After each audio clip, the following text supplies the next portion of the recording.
वक्रतुंड महाकाय सूर्यकोटि समप्रभ निर्विघ्नं कुरु मे देव सर्वकार्येषु सर्वदा सर्वमांगल्ये शिवे सर्वार्थसाधिके शरण्ये त्र्यंबके गौरी नारायणे नमोस्तुते।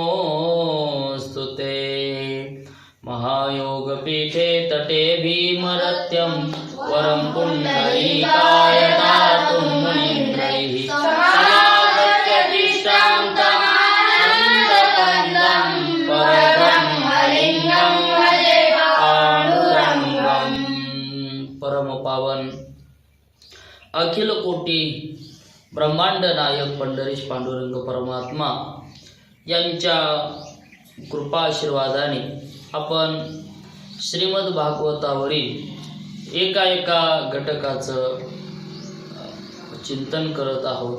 आणि कालपर्यंत आपण पाहिलं कालच्या प्रवचनात मागच्या वेळेस की श्रीमद भागवत कथेमध्ये 5व्या स्कंदातील 26व्या अध्यायाचं चिंतन आपण काल ऐकलं आणि त्यामध्ये काही विशेष नरकांचं वर्णन त्या ठिकाणी केलं होतं। त्यापैकी आपण 4 नरकांपर्यंत पोहोचलो होतो।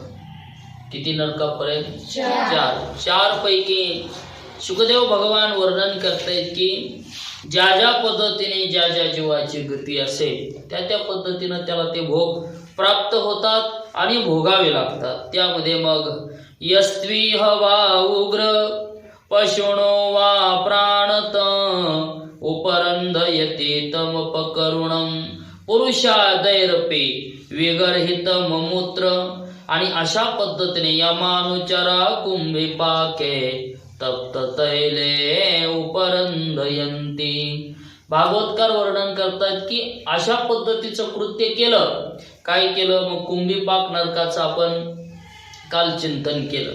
आता त्यानंतरचा जो 5वा नरक आहे त्या नरकाचं नाव आहे कालसूत्र नावाचा नरक। जो मनुष्य कोणाला ही गती प्राप्त होते कालसूत्र नावाची, तर ज्या व्यक्तीकडून आपल्या आईचा अपमान होतो, आपल्या वडिलांचा अपमान होतो आणि काय करतो, आपल्या माता पित्यांचा अनादर करतो आणि आई वडिलांचा अपमान केल्यानंतर पुन्हा घरामध्ये आपले जे गुरु आहेत त्या गुरूंचाही तो काय करतो, तिरस्कार करतो, अपमान करतो, वेदाचा, शास्त्राचा आणि धर्माचाही अपमान करतो। व्यवहारात असे अनेक लोक आहेत की काहींना आपले जन्मदाते माता पिता सुद्धा काय होत नाही, आवडत नाही, त्यांची ते विटंबना करतात। हे कलियुग आहे। आणि मग महाराजांनी वर्णन केलं की या जन्मात जो माता पित्यांचा अपमान करतो ते सगळ्यात मोठं पातक आहे।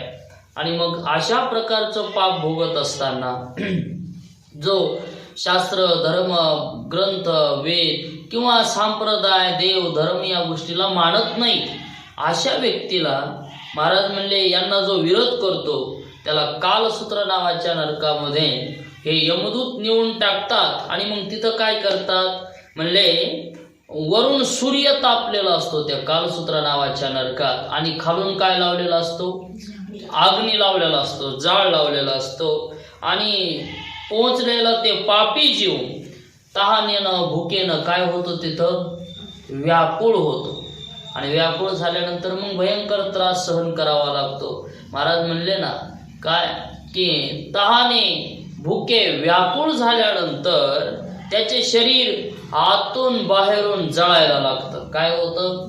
जळायला लागतं आणि भयंकर यातना होतात, बेचैन होतो आणि बेचैन होऊन काय करतो तो, कधी बसतो, कधी झोपतो, कधी तडपडतो। मग आता काय करणार? दुसरा पर्याय जीवाकडे तिथं शिल्लक राहिलेला, तिथं त्याला तेच भोगावं लागतं। असं इथं कोणाला त्रास दिला की तिथं तडपडावं लागतंय, बसावं लागतंय, मोठमोठ्यानं किंचाळायचा, ओरडायचं, पण तरी सुद्धा यमाचे दूत ऐकत नाहीत। आणि मग पशुच्या शरीरावर जितके रोम असतात, रोम म्हणजे काय? रोम म्हणजे केस। हे जे आपल्या डोक्याला आहेत, अंगावरती आपल्या काय आहेत, हे रोम आहेत। रोम म्हणजे केस। हा केस आहे तर पशुच्या शरीरावरती जेवढे केस असतात तेवढ्या वर्षापर्यंत त्या जीवाची काय होते, अशी दुर्गती होते. अशीच दुर्गती होतात. पुन्हा पुन्हा उठायचं, पुन्हा यातना भोगायच्या. दररोजची शिक्षा भोगल्याशिवाय कर्म ही अशी गोष्ट आहे की जेव्हा तुम्ही एखादं चुकीचं करा, नाही तर चांगलं करा. चांगलं केलं तर चांगल्याची फळं भोगायला मिळणार, आणि वाईट केलं तर वाईटाचे कर्म भोगायला मिळणार, पण भोगावेच लागतात. अशा पद्धतीने हे 5व्या क्रमांकाचा नरक म्हणजे कोणता नरक आहे? हा कालसूत्र नावाचा नरक आहे.